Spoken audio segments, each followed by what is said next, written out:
Hello friends, good morning. নতুন একটা ভিডিওতে সকলকে স্বাগত। আজকে অক্টোবরের 14 তারিখ। কালকে আমরা মিরিকের থেকে বেরিয়ে এসেছি। মিরিকের থেকে বেরিয়ে এসে এখানে মাদারিহাটে ছিলাম, আর আজকে মাদারিহাট থেকে এখন বেরোচ্ছি। তবে ডুয়ার্সের কিছু কিছু জায়গা এক্সপ্লোর করব, তোমাদের সঙ্গে পুরোটাই শেয়ার করব। প্রথম থেকে শেষ পর্যন্ত ভিডিওটা দেখতে থাকো, আশা করছি ভালো লাগবে। তাহলে চলো আজকের জার্নিটা এখান থেকে স্টার্ট করি। আর পিডব্লিউডির গেস্ট হাউসটা তোমাদের সঙ্গে শেয়ার করছি, কেমন লাগে সেটাও তোমরা জানিও। পিডব্লিউডির গেস্ট হাউসটা হলো মাদারিহাটে। এই প্রথম কটেজটায় আমরা ছিলাম। 5টা কটেজ আছে, তার মধ্যে প্রথম ফার্স্ট কটেজেই আমরা ছিলাম। আর এই যে হলো দেখো, খুব সুন্দর। আমার তো এত পছন্দ হয়েছে, তা বলার মতন না। দেখলে তোমরা এসে যদি একবার থাকো, তোমাদেরও খুব পছন্দ হবে। কটেজগুলোর ভাড়া নিয়েছে 2000 টাকা করে। অসম্ভব সুন্দর একদম, সে ভীষণ সাজানো গোছানো। পিডব্লিউডির গেস্ট হাউস থেকে আমরা এখন বেরোচ্ছি ইন্সপেকশন বাংলো, একদম রেলগেটের পাশেই। যে রেলগেট, এই দেখো, এই যে একদম রেলগেটের এখানে।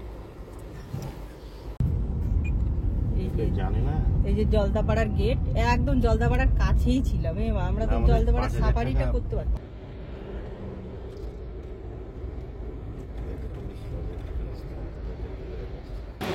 জলদাপাড়া বর্ডার রয়েছে এখানে। এটা হলো গিয়ে বাইসনের ছবি, বাইসনের মূর্তি ছবি না, বাইসন।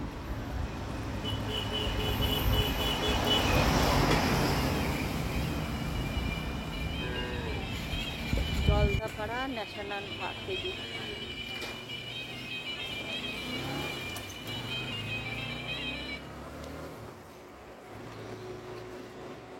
বাড়ি বন্ডার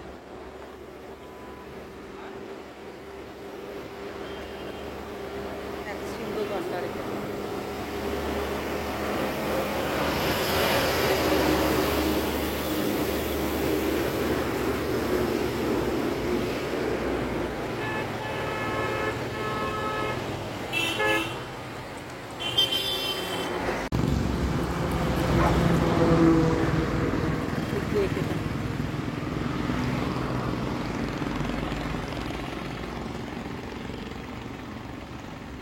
এই দেখো জলদাপাড়া, একদম জলদাপাড়া একদম গা লাগা মাদারিহাটে পিডব্লিউডি গেস্ট হাউসে আমরা ছিলাম কালকে।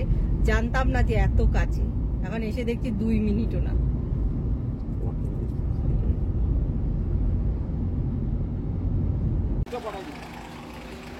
এই যে জলদাপাড়াটা পেরিয়েই, এই যে একদম রাস্তার উপরেই আমরা এখন ব্রেকফাস্ট করতে এসেছি। এই যে অরণ্য ফ্যামিলি রেস্টুরেন্টে, অরণ্য ফ্যামিলি রেস্টুরেন্ট। আমরা এখানে ব্রেকফাস্ট করবো।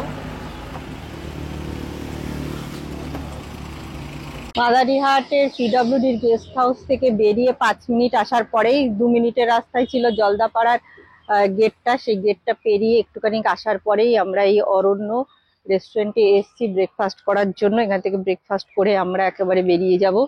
দেখি সাইট সিনে কোথায় কোথায় ঘুরতে পারি, কোথায় যাই। তাহলে চলো এখন ব্রেকফাস্টটা সারি। এই যে এখানে এখন ব্রেকফাস্ট করছি।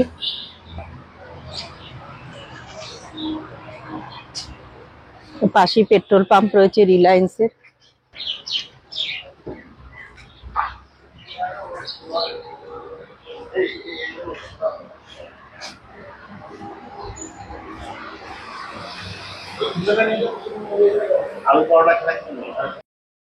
ডিমের অমলেট, আলুর সবজি, আলু রুটি আর আলুর পরোটা নিয়েছি।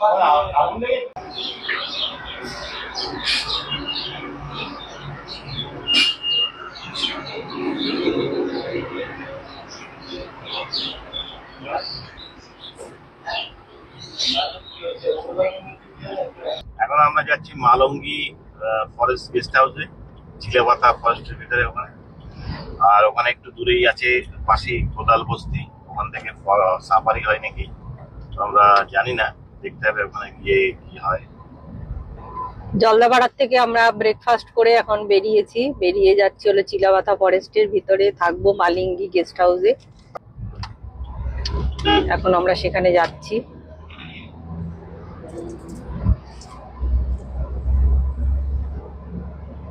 এই রাইনো রিসোর্টটাই দেখেছিলাম, অনেক চাষ গাঁদা গাঁদা সব রিসোর্ট। সোজা 340 কিলোমিটার হলো গুয়াহাটি। আর এটা বাঁদিকে যেটা চলে যাচ্ছে জয়গাঁও, হাসিমারা সোজা গুয়াহাটি এইদিকে। আর উপর থেকে গুয়াহাটি, হ্যাঁ, উপর থেকে গুয়াহাটি চলে গেল। ওই যে ঘুরছে দেখেছো, টার্নিং থাকবে এখান থেকে আমাদের।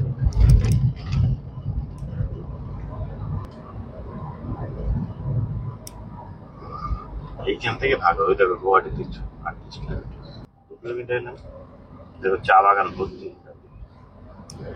12 সোজা এই যে জয়গাঁও চলে যাচ্ছে এদিকে, দেখেছি। হাসিমারা এইদিকে, হাসিমারা ওই দিক দিয়ে আবার জয়গাঁও যাবে। ওই পাশে ওই যে রাস্তাটা যাচ্ছে ওইটা হলো জয়গাঁও আবার মিট হাসিমারা। করছে। First right, then you will arrive at your destination.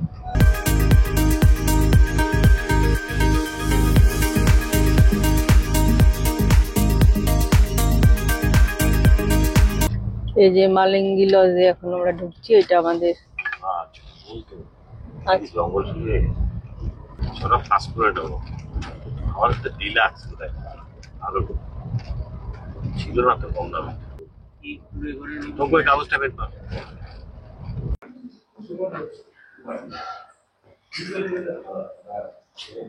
মালিঙ্গি lodge, Bandyopadhyay মনোনয়ন পত্র।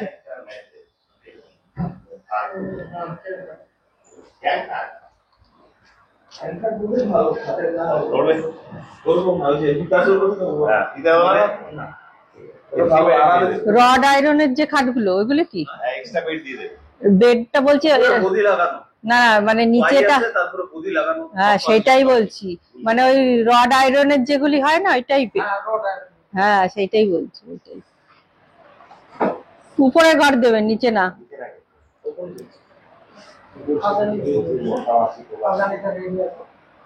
হলং, বাবা এই তো ভালো ভালো নাম লেখাছে ঘরের নাম। এটা হলো হলং, এটা হলো বনছায়া, আর ডায়না, এটা ডায়না। ঠিক আছে 5 মিনিট আমাদের তোরসা। এই যে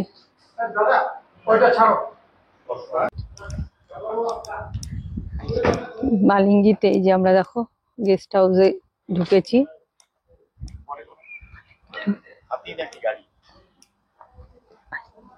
ও লিখছে উনি, যে সুন্দর বসার জায়গা, পার্ক টার্ক করা রয়েছে জঙ্গলের মধ্যে।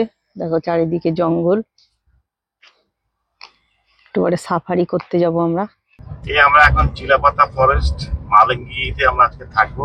ঘরটা মানে দেখে দেখে টাইম আছে তাই একটু ঘুরে বেড়াচ্ছি। এটা জলদাপাড়া রেঞ্জের একটা অংশ, চিলাপাতা রেঞ্জ, চিলাপাতা ফরেস্ট। দুইদিকেই বেশ গভীর জঙ্গল, বাড়িঘরের কোনো বস্তির ইয়ে নেই। দেখি দূরে যে কোদাল বস্তি দিকে আমরা যাচ্ছি, ওখান থেকে সাফারিটা শুরু হয়। দেখি ওখানে কত লোকজন থাকে। সামনে কিছু লোকজন দেখা যাচ্ছে। ও একটা টুরিস্ট পার্টির গাড়ি দাঁড় করিয়েছে। আদিবাসী এরিয়া টোটালি। এইটা কোদাল বস্তিতে এসছি, এখানে সাফারি হয়, এলিফ্যান্ট সাফারি আছে, জিপ সাফারি। এই যে জিপ গুলো দাঁড়িয়ে রয়েছে এখন। কোদাল বস্তি চেকপোস্ট এটা। এই যে এখান থেকে সাফারি স্টার্ট হয়। এটা চিলাপাতা ফরেস্টের এই একটা দিক, আর একটা ওই দিকে আছে, ওই দিকটাতেও যাবো একটু পরে। এই যে অনলাইনেও বুকিং হয়।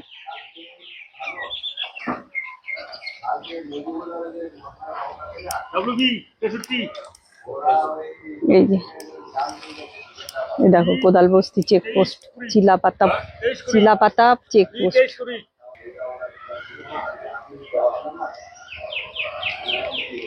চিলাপাতা ফরেস্টের আর একটা ঘন জঙ্গল, কি সুন্দর লাগছে। রাস্তাগুলো এত ভালো করেছে বলার মতন না তার রাস্তা। চিলাপাতা ফরেস্টের চেকপোস্ট পেরিয়ে আমরা এখন যাচ্ছি হলো গিয়ে, আমরা কোদাল বস্তির চেকপোস্ট পেরিয়ে চিলাপাতা চেকপোস্টের দিকে এগোচ্ছি।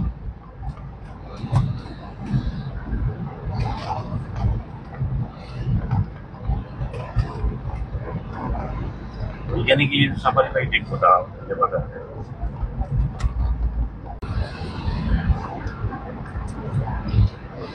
আমরা এখন কার সাফারি করছি নিজেদের গাড়িতে করে। কম বেশি, হ্যাঁ, কার সাফারি। গভীর জঙ্গল চারিদিকে, দুদিক দিয়ে ভেতর পর্যন্ত কিছুই দেখা যাচ্ছে না।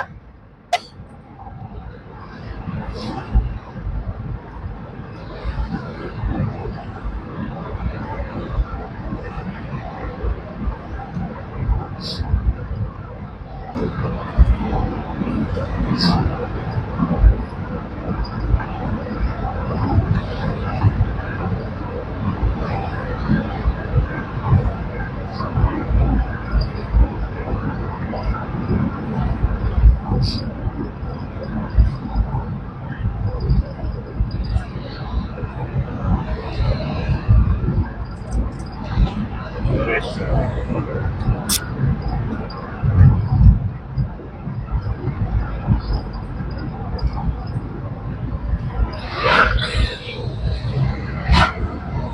ঝাড়খণ্ডের চিলাপাতা ফরেস্টের এই যে আর একটা দিকে আমরা এসেছি, এখানে বুকিংটা দেখে পাওয়া যায় নাকি, ওটাতে তো পেলাম না। সাফারি, এটা Chilapata range forest, Jaldapara division, Coochbehar. কিসের গন্ধ? হাতি হাতি গন্ধ নাকি? ওই আর কি হচ্ছে। হয়ে যাবে। অনলাইন বুক করা আছে, যদি কোনোটা যদি মিস হয়ে যায় মানে আমাকে ইনফর্ম করতে হবে আপনার নাম্বার দিলেও আমি ফোন করে দিতে একটা আপনি একটার দিকে চলে আসুন, ম্যাক্সিমাম সময় 1:30টার সময় ফাঁকাই থাকে, তো এই জন্য সম্ভবত হয়ে যাবে। সাফারি হাতি না, কার সাথে? এই 3:30 হবে না? না স্যার, মানে একটা সময় খেতে দেবে তো মালিক দিতে। 3:30 সময় হবে না। তুমি আপনার নাম্বারটা দিন, আমি ফোন করে দিচ্ছি। কোনো একটা হয়ে যাবে তো, কোনো একটা ফোন করবে। না, একটার সময় আসতে পরে কি হয়, এটা অফলাইন থাকে, তো অনলাইনটা যদি না আসে তাইলে আমরা প্রথম যে উপস্থিত থাকি আমরা তাদেরকে দিতে বাধ্য। আপনি যদি ফোন করেন ও। আসছি, হ্যাঁ, ও বুঝতে। এখানে উপস্থিত থাকতে হবে। হ্যাঁ, উপস্থিত থাকলে যারা যদি কেউ না আসে তখন ওটার থেকেই আপনারা আগে নেবেন। খেতে কখন দেবে? যে- আচ্ছা, আমি চেষ্টা করছি আচ্ছা তাড়াতাড়ি করে। হ্যাঁ, বিকেলবেলা হবে না, বিকেলবেলা পুরো অনলাইন পুরোপুরি বুক আছে। ঠিক আছে। কালকে মার্লি মর্নিং আর্লি মর্নিং হাতি সাফারিটা হবে সকাল। না, এখানে তো হাতির সাফারি নেই, হাতির সাফারি আছে কোদাল বস্তিতে, আর নেই। ও বলছে যে সকালবেলা দেখে দুদিন আগে হলে। জলদাপাড়াতে আছে। এখানে কি দেখা যাবে? সকালবেলা থেকে যদি করেন তাহলে সকালবেলা যদি অনলাইনে বুক করে নেন তাহলে সকালে বেরোতে হবে। অনলাইনে হাতি আছে সকালে? হাতি হবে না এখান থেকে। না, এখানে আমাদের এখানে তো নেই, ভালোই আছে। কিন্তু অ্যাভেলেবল ছিল। ওখানে একটু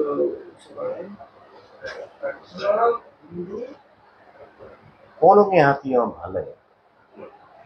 এখানে কি আছে? এখানে ওয়াইল্ড লাইফ দেখা যায়? কি দেখা যায়?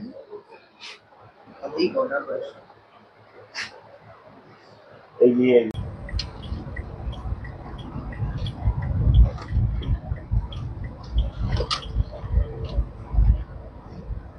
এই যে চিলাপাতা ফরেস্টের আর একটা দিকে চেক পোস্ট, এটা।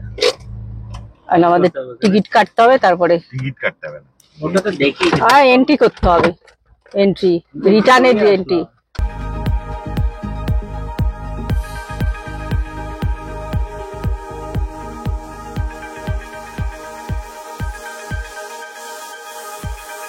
হ্যালো, আমরা এখন যাচ্ছি কোদাল বস্তির দিকে। চিলেপাতা ফরেস্টের এদের দিয়ে 14 কিলোমিটার যেতে হবে। এদিক থেকে কাউন্টারের থেকে টিকিট করলাম একটা, টিকিটের জন্য কোনো পয়সা লাগে না। 14 কিলোমিটার পরে কোদাল বস্তি থাকে, কোদাল বস্তির চেকপোস্টে ওটা জমা দিতে হয়। তারপরে আমরা মালিক দিতে চলে যাবো। মালিক দিতে আমরা আগে গেছিলাম, খাবার দাবার অর্ডার দিয়ে এসেছি। এখন আমরা আস্তে আস্তে যাচ্ছি, মালিঙ্গিতে আমরা আছি আর কি, থাকবো আজকে। আজকে রাতে থাকবো। ওখানে আমাদের বুকিং রয়েছে, কোদাল বস্তির থেকে আমরা চিলাপাতা ফরেস্টের এইদিকে এসেছি, চেকপোস্ট থেকে এই চেকপোস্টে এসেছি, আবার এই চেকপোস্টের থেকে আবার ওইদিকে যাচ্ছি, কোদাল বস্তির চেকপোস্টে যাচ্ছি। আর এরকম গাড়ির আর কি টিকিট কেটে দেয় ওরা, 2 চেকপোস্টের থেকে টিকিট কাটতে হয়, আসার সময় একটা আর যাওয়ার সময় আর একটা। কোদাল বস্তির যে চেকপোস্টটা আছে তার পাশেই দেখো এরকম একটা দোকান রয়েছে, এখানে চিপস টিপস কোল্ড ড্রিঙ্কস সবই পাওয়া যায়। আর আমি একটু আগে একটা নদী দেখতে পেলাম, তাই সেটাই ওদের কাছে জিজ্ঞাসা করছিলাম যে ওই নদীটার নাম কি, আর মানে কোথা দিয়ে যাবো ওই নদীটাতে। তখন ওরা বলে দিল যে পাশ দিয়ে যে রাস্তাটা, ওই যে চেকপোস্টের আগে দিয়ে বাঁদিকে যে রাস্তাটা ঢুকে গেছে ওই রাস্তাটা দিয়ে যেতে। আমরা এখন ওখানে যাচ্ছি ওই নদীটার কাছে, নদীটার নাম বললো তোরসা। তাহলে চলো যাই নদীর কাছে, গ্রামের মধ্যে দিয়ে যাব এখন, এই চিলাপাতা ফরেস্টের ভেতর দিয়ে। এখানে মানে লোকাল লোকজনরা থাকে, এখানকার জনবসতি আছে।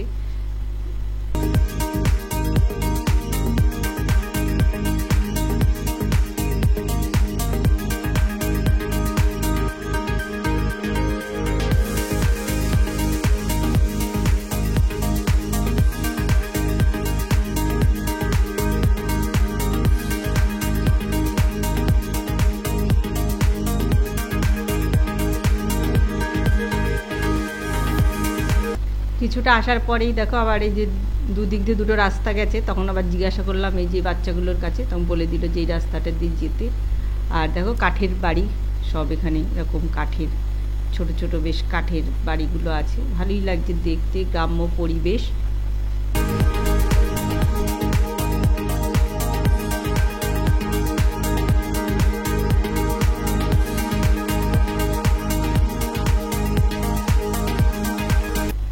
প্রচুর সুপারি গাছ আছে দেখো, রাস্তার দুধার দিয়ে কি বড় বড় সুপারি গাছ। মেঘালয়ে যখন আমরা বেড়াতে গেছিলাম তখনও মেঘালয়ে প্রচুর সুপারি গাছ দেখেছি। এই দেখো নদীর কাছে চলে এসেছি, একদম নদীর পাড়েই যেই রাস্তাটা চলে গেল, এখানে শাল বাগান রয়েছে একটা, আর এপাশে এই দেখো নদীটা, নদীর জল কি পরিষ্কার, মনে হচ্ছে একদম নেমে স্নান টান করে আসি। দুপুরবেলা এখন বেশ একটু গরমও লাগছে, ভালোই লাগছে নদীর পাড় দিয়ে হাঁটতে।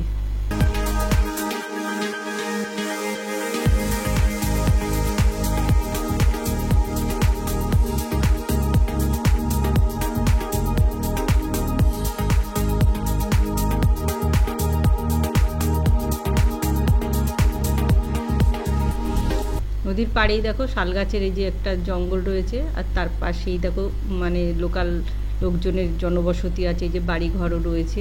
একটু মানে ওরা একটু উঁচু করে বাড়িটা করেছে নদীর পাড়ে, হয়তো রাত্রিবেলায় জন্তু টন্তু আসতে পারে সেই কারণে। আর ওই পাশে তো দেখো নদীর ওই পারে তো ঘন জঙ্গল পুরো দেখাই যাচ্ছে, মানে জীবজন্তু তো অবশ্যই আছে। রাত্রিবেলায় হয়তো ওরা জল খেতে আসে, অনেক সময় গ্রামের মধ্যেও দিয়েও ঢুকে পড়ে আর কি। হাতি টাতি যে জল খেতে আসে না, এসে করে গ্রামের মধ্যে ঢুকে পড়ে, প্রায়ই আমরা শুনতে পাই খবরের কাগজে, টিভিতে খবরে শুনি যে হাতি ঢুকে গেছে এলাকায়। একদম নদীর পাড়েই দেখো রয়েছে হলো কোদাল বস্তি ইকো কটেজ। আর আমরা তো এটা জানতাম না যে এখানেও মানে থাকার ব্যবস্থা আছে বা থাকা যায়। যাই হোক, আমরা তো ঘুরতে ঘুরতে এদিকটা মানে নদীটার কাছে আসবো বলে আমরা জিজ্ঞাসা করতে করতে, লোকাল লোকজনের কাছে জিজ্ঞাসা করতে করতে এখানে চলে এসেছি, এই নদীর কাছে আর কি। এসে দেখলাম নদীটা এই যে এখানে মানে অনেকটা জল শুকিয়ে রয়েছে এখন, যেহেতু মানে অক্টোবর মাস, সেই জন্যে জল টলগুলো একটু শুকিয়ে গেছে, টানের সময় চলে এসছে। নাইলে বর্ষাকালে এই নদী পুরো একদম জলে ভর্তি থাকে।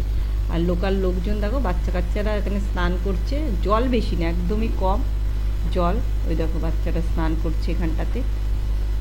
তোমরা চাইলে পরে কোদাল বস্তি ইকো কটেজেও থাকতে পারো এখানটাতে এসে। আর আমরা এখন হোটেলের দিকে ব্যাক করব, যেহেতু আমাদের মানে লাগেজ টাগেজও নামানো হয়নি, কেননা তখন আমরা রুম পাইনি আর কি। যে আগের গেস্ট যারা ছিল তারা তখন মানে কিছুক্ষণ আগে হয়তো চলে গেছে, আমাদের কাছে একটু সময় চেয়েছে যে ঘরটা ক্লিন করার জন্য। তা আমরা বললাম ঠিক আছে আপনারা ক্লিন করুন, আমরা তাহলে একটুখানি ঘুরেই আসি। তা আমরা এখন ঘুরছিলাম এতক্ষণ ধরে, এদিক ওদিক ঘোরাঘুরি করে এখন আমরা হোটেলে ব্যাক করছি। অনেকটা বেলা হয়ে গেছে, সেই জন্য আমরা এখন হোটেলে চলে যাচ্ছি। পরে আবার দুপুরের লাঞ্চটা করে আবার বিকেলের দিকে আমরা আবার এই জঙ্গলের মধ্যে একটু আসবো। কোদাল বস্তির থেকে আমরা ঘুরে এসেছি, ঘুরে এসে আমরা লজে চলে আসলাম, একেবারে মালিঙ্গি লজে। তারপরে এসে আমাদের রুম বললো হয়ে গেছে, আপনারা ঢুকে যেতে পারেন। তা আমরা তাও এখন রুমে চলে এসেছি। এই রুম ট্যুরটা তোমাদের সঙ্গে শেয়ার করব বলে রুমে চলে আসলাম। দেখো দুখানা মানে সিঙ্গেল বেডই, কিন্তু বেশ যথেষ্ট বড়। এখানে 3-4 জন তো আরামসে শোয়া যায় এই বেডে। বাথরুমটা তো পরিষ্কার, একদম একদম নতুন মনে হচ্ছে, সবাই ভালো হবে। চকচক করছে সব। ব্রাশ, চিরুনি সব দিয়েছে। দেশলাই মোমবাতি। এই যে দেখো ডবল বেড আছে দুখানা, একদম ডবল বেড না, সিঙ্গেল বেডই, কিন্তু এখানে 3-4 জন শোয়া যায় ভালোভাবে। বেডটা দেখো যথেষ্ট বড়। আর এসি আছে, এই যে সোফা। বাথরুমটা তো পরিষ্কারই। আর এই যে বারান্দা, ব্যালকনি, সুন্দর ব্যালকনি রয়েছে, এখান থেকে সব দেখা যাচ্ছে। এই যে একদম ফ্রন্টেই আমরা নিয়েছি মালিঙ্গি। এখানে মুখ্যমন্ত্রী এসে থাকে এই মালিঙ্গি লজে।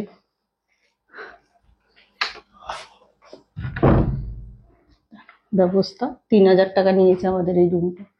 নিচের থেকে সিঁড়ি দিয়ে ওঠার পরেই এরকম একটা মানে স্পেস মতন রয়েছে, আর চারিদিক দিয়ে আর কি ঘর রয়েছে, মাঝখানে এরকম একটু বসার জায়গা রয়েছে, সোফা টোপা রয়েছে। আর এই একটা ঘর দেখো, ঘরের নাম হলো শঙ্কোষ।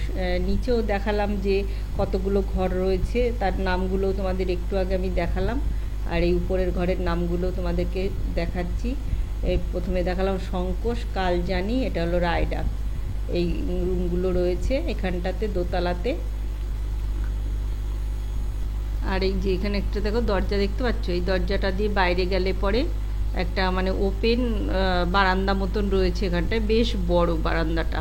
মানে তোমাদেরকে আমি দেখাচ্ছি, এই যে এই ওপেন বারান্দাটা রয়েছে, এখানেও মানে বসে থাকা যায়। এই যে বসার চেয়ার টেয়ারও রয়েছে, অনেকে মিলে আসলে পরে এখানে বসে টসে চাটা খাওয়া যায়। আর এখান থেকে এই যে ব্যালকনির থেকে এই যে পুরো মালিঙ্গি লজটা দেখাচ্ছি তোমাদেরকে। দেখো উপর থেকে এই যে এরকম করে সাজানো গোছানো রয়েছে, খুব সুন্দর সাজিয়ে রেখেছে, মানে একদম পরিষ্কার পরিচ্ছন্ন, আর মানে ভীষণ সুন্দর করে সাজানো। আসলে পরে তোমরা দেখলেই বুঝতে পারবে যে কতটা সুন্দর লাগছিল মানে এই মালিঙ্গি লজটা। তোমরা এখানে আসলে পরে এই লজে থাকতে পারো। আর এদের মানে রুম টুমগুলো খুব ভালো। রুমে লাগেজ টাগেজ রেখে আমরা একেবারে চলে এসেছি হলো এই যে ডাইনিং রুমে। দেখো লেখাই রয়েছে আহার কক্ষ। এখানে এখন আমরা চলে এসেছি দুপুরের লাঞ্চ করার জন্য। আমরা মানে ঘুরতে যাওয়ার আগে এখানে এসে আমরা বলে গেছিলাম যে মানে রুমটা তখনও তো আমাদের দেয়নি, আমি বলেছি একটু আগে যে রুমটা ক্লিন হয়নি বলে। তা আমরা ঘুরতে চলে গেছিলাম, ঘুরতে যাওয়ার আগে ওনারা বলেছিল যে মানে লাঞ্চের অর্ডারটা দিয়ে যেতে।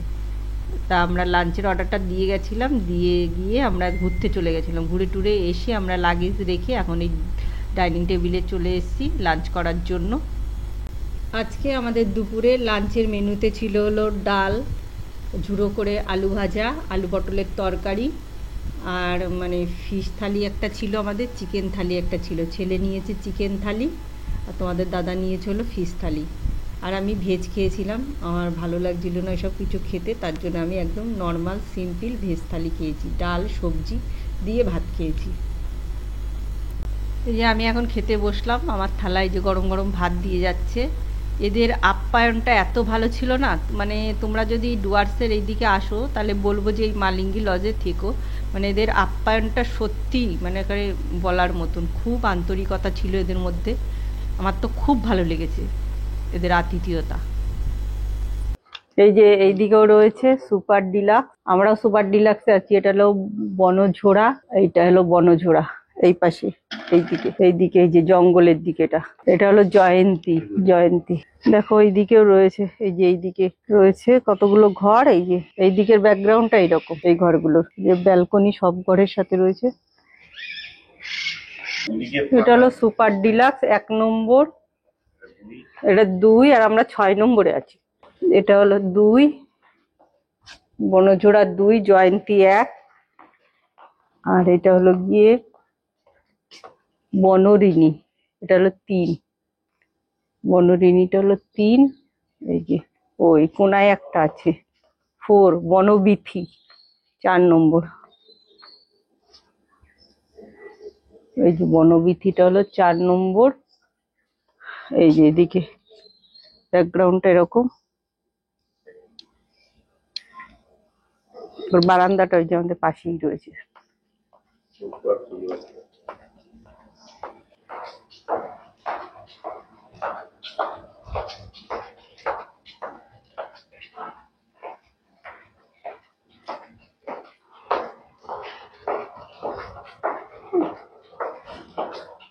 আমরা সামনের দিকে আছি 6 নম্বর। যে মালিঙ্গি লজ, নবরূপের শুভ সূচনা, উদ্বোধক মমতা বন্দ্যোপাধ্যায় মাননীয় মুখ্যমন্ত্রী 2016 সালে।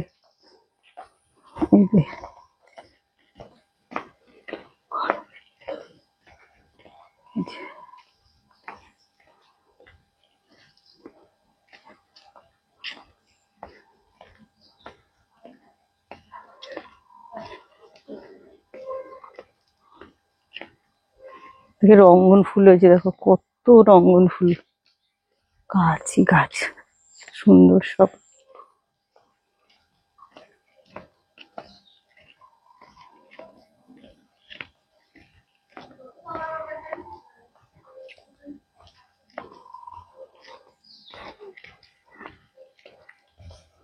যে পার্কের মধ্যে দিয়ে একটু হাঁটাচলা করছি এখন। পার্কের পেছনে দেখো পার্ক, মালিঙ্গি লজে। এই যে পার্কটা দেখো কত সুন্দর, পেছনে ব্যাকগ্রাউন্ডটা দেখাচ্ছি দেখো। অনেকেই এসছে এখানে লজে, ঘর অনেক বুকিং রয়েছে, অনেক লোক ছিল সকাল থেকে দেখলাম। ডাইনিং রুমে সব সাফারি করতে চলে গেছে, আমাদের তো সাফারি করা হলো না, আমরা আগের থেকে বুক করিনি যেহেতু, সাফারিটা আমাদের নেই।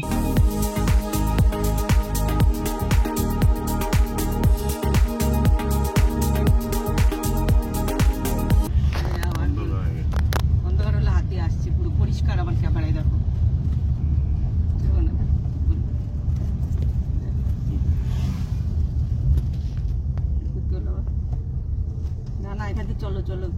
আমাদের তো আর সাফারি করা হলো না।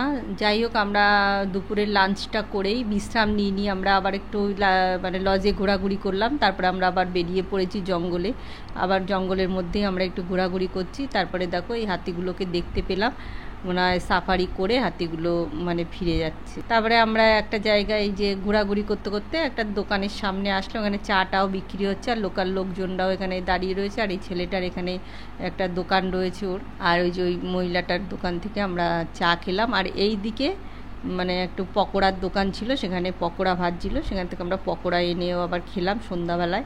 টিফিনটা আমাদের করা হয়ে গেল এখানে রাস্তাতেই। আর এই যে এই বাচ্চাটার ছবিটা আমি তুলতে চাইছিলাম, কিন্তু কিছুতেই ছবি তুলছিল না। যাই হোক, ওর ছবিটাও তুললাম, তুলে আমরা এখন হোটেলে ফিরে যাব। সন্ধ্যাও হয়ে এসছে আর জঙ্গলের রাস্তায় বেশিক্ষণ আমাদের বাইরে থাকাটাও ঠিক হবে না। আমরা এখন হোটেলের দিকে ফিরে যাচ্ছি, আর ওর যে ওর মা দাঁড় করিয়ে দিচ্ছে। যাই হোক, একটু ছবি টবি তুললাম, ওদের সাথেও কথাবার্তা বললাম, বলে খুব ভালো লাগলো। এখন আমরা হোটেলে ফিরে যাচ্ছি। কলকাতা টু দার্জিলিং অ্যান্ড ডুয়ার্সের যে সিরিজটা আমার চলছিল, সেই সিরিজের আজকে লাস্ট পার্ট আর কি, লাস্ট পর্ব এটাই। এখানেই আমি মানে এই সিরিজটাকে এই ভিডিওতেই শেষ করে দিচ্ছি। কালকে আমরা ব্যাক করে যাচ্ছি। রাতের ডিনার করতে করতে আজকের ভিডিওটা আমি এখানেই শেষ করছি। ভিডিওটা কেমন লাগলো কমেন্ট করে জানাবেন, আর নতুন নতুন ভিডিও দেখার জন্য আমার চ্যানেলটি সাবস্ক্রাইব করবেন। আবার দেখা হচ্ছে নতুন কোনো সিরিজে। ততক্ষণের জন্য টাটা, বাই বাই।